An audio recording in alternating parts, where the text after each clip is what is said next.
Welcome back everybody. आपके साथ बात कर रहे थे मौलिक अधिकारों की और इसमें हम 32 के आर्टिकल 32 की आपके साथ चर्चा कर रहे थे। 32 में हमने रिट ऑफ मैंडामस के आपके साथ बात की थी। तो रिट ऑफ मैंडामस के बारे में बहुत सारा बता दिया कि भाई ये कोई अधिकारी अगर अपना दायित्व पूरा नहीं कर रहा है, ठीक है, तो और उस अधिकारी को हम क्या कह सकते हैं कोर्ट के थ्रू। जैसे किसी लड़के की मार्कशीट है और मार्कशीट यूपी बोर्ड वाले नहीं दे रहे, सीबीएसई वाले नहीं दे रहे हैं, ठीक, रोक रखी है उन्होंने, तो उसके खिलाफ हम मैंडामस को जारी अप्लाई कर सकते हैं। ठीक, अभी ये हाई कोर्ट और सुप्रीम कोर्ट के द्वारा ही दी जा सकती है।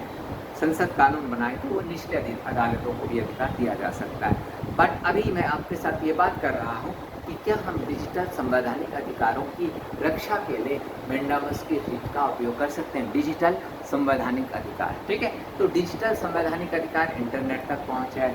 डिजिटल संवैधानिक अधिकार मेरे डिजिटल पर्सनैलिटी को किसी भी प्रकार से हार्म न पहुँचाना, ठीक।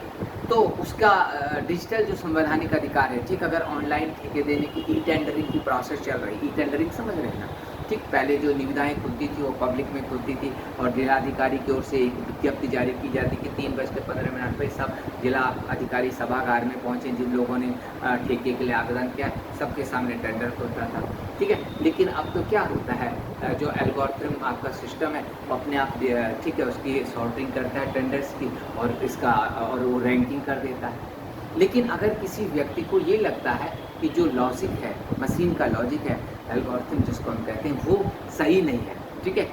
क्योंकि आजकल तो सब क्या होते हैं, एआई बेस्ड हो गए ना, एआई बेस्ड ही सारी चल रही है। वीज़ा का आपका एप्लीकेशन का प्रोसेस हो गया आपका, ठीक है, और एग्ज़ामिनेशन के जो आपके फॉर्म्स हैं उनकी प्रोसेसिंग हो गई। सब जगह क्या है, सॉफ्टवेयर और सारा एआई के द्वारा काम हो रहा है। तो अगर किसी के साथ ऐसे होता है कि उसका पासपोर्ट नहीं बन पा रहा है या उसका फॉर्म रिजेक्ट कर दिया गया है और कोई उसका डिजिटल डॉक्यूमेंट डिजिटल अथॉरिटी के द्वारा उसके किसी अधिकार को क्या कर दिया गया है, मतलब उल्लंघन कर दिया गया है, तो वहाँ वो क्या कर सकता है, मैंडामस, रिट ऑफ मैंडामस को उनका उपयोग कर सकता है। और त्वरित न्याय और डिजिटल साक्ष्य भी अब अवेलेबल करा सकता है। अगर ठीक किसी अधिकारी की लापरवाही या कार्य करने से इनकार करने से जो है उसके अधिकार का हनन हुआ है, तो वो डिजिटल साक्ष्य रख सकता है कि भाई मैंने 15 दिन पहले या 20 दिन पहले या 3 महीने पहले अप्लाई किया था बिजली के कनेक्शन के लिए, पानी